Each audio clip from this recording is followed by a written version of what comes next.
Meus amigos, meus irmãos, o Centro Espiritual Universalista, o CEL da LBV, unifica neste final de ciclo todos os ensinamentos de Jesus em espírito e verdade, mas à luz do novo mandamento. Nenhum sectarismo, nenhum ecletismo, nenhum hibridismo, porque a verdade não é híbrida, não é sincrética, não é eclética, não é sectária. A doutrina do céu é exatamente a doutrina do Cristo de Deus, acima de todas as perversidades geradas pelas religiões humanas, diletas filhas de Satanás ou do Anticristo.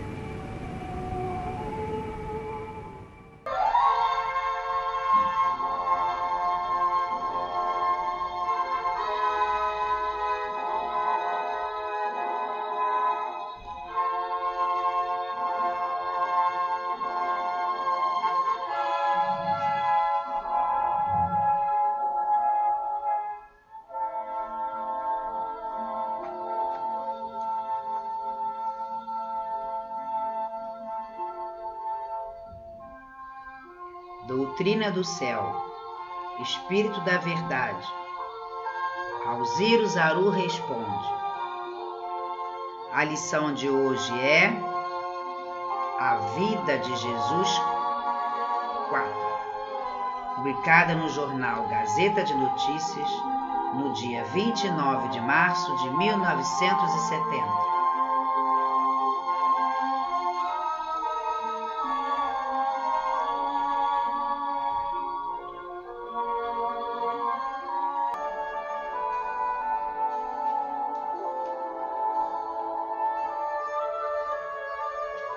Concordamos com a diretriz fundamental do CEL da LBV. Não se aceitam ensinamentos de homens, por mais iluminados que sejam ou se julguem. Do contrário, seria impossível unificar as 4 revelações de Jesus. Como Espírito da Verdade, explica as ausências, os jejuns, a aparição do menino Jesus no templo e o espanto de seus pais. Para os hebreus, a abstinência e o jejum completo, durante um ou muitos dias, nada tinha de espantoso. Os mais zelosos praticavam essa abstinência e esse jejum completo, às vezes por 3 dias.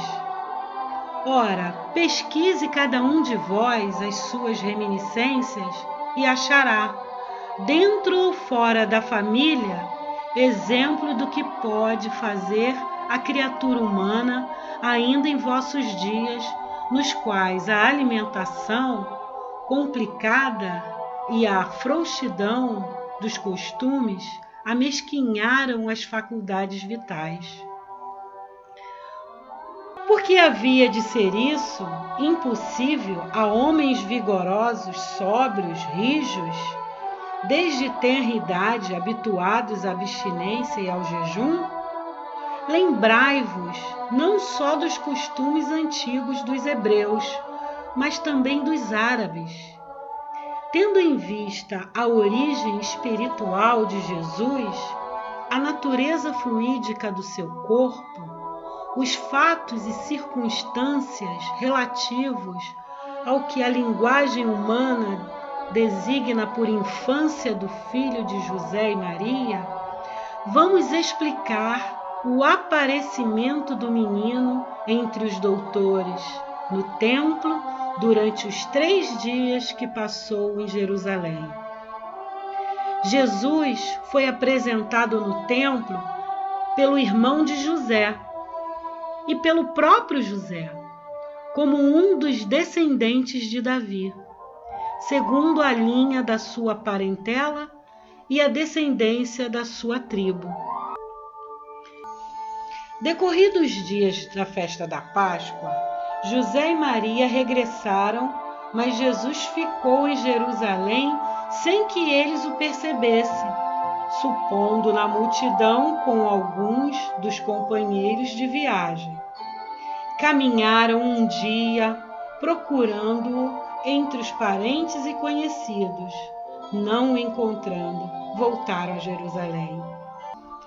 Será lícito taxar de incrível ou de inverossemelhança moral o fato de haverem Maria e José que chegaram à cidade quando regurgitava de estrangeiros, perdido de vista Jesus, que a seus olhos era um menino de 12 anos, e o de terem, quando já de regresso, caminhado um dia inteiro sem perceberem que o menino não ia com eles? Só mesmo a temeridade da ignorância se pode atribuir semelhante pecha de inverossemelhança moral.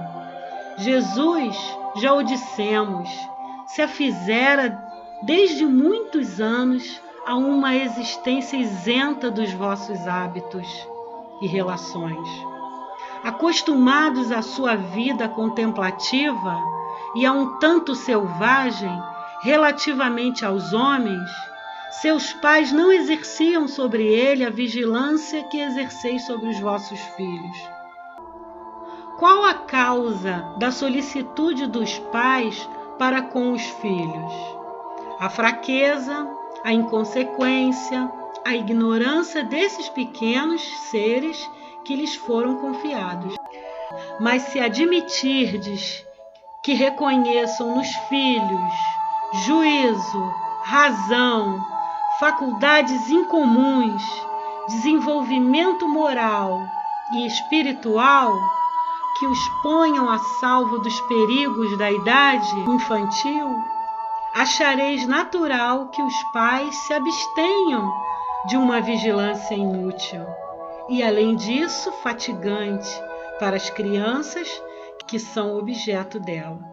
José e Maria pensaram, como dissemos, que Jesus estivesse com outras pessoas, com algum de seus parentes ou conhecidos. E como fossem inúmeros os viajantes e caminhassem através de campos, porque de certo não vos vem a ideia que trilhassem uma estrada larga, traçada e aberta com as vossas. Não tomaram o incômodo de levar suas pesquisas além dos limites que alcançavam com a vista. Só depois de terem perguntado a uns e a outros por Jesus, certificando-se de que ninguém o vira, é que resolveram procurá-lo. Ao fim do dia, eles ganharam a certeza de que pessoa alguma o tinha visto. Durante a caminhada pelo dia todo, nenhuma parada haviam feito para se alimentarem. Para a maioria dos viajantes, e nesse número estavam Maria e José, os frutos das sebes, das árvores, eram os alimentos principais no curso da viagem.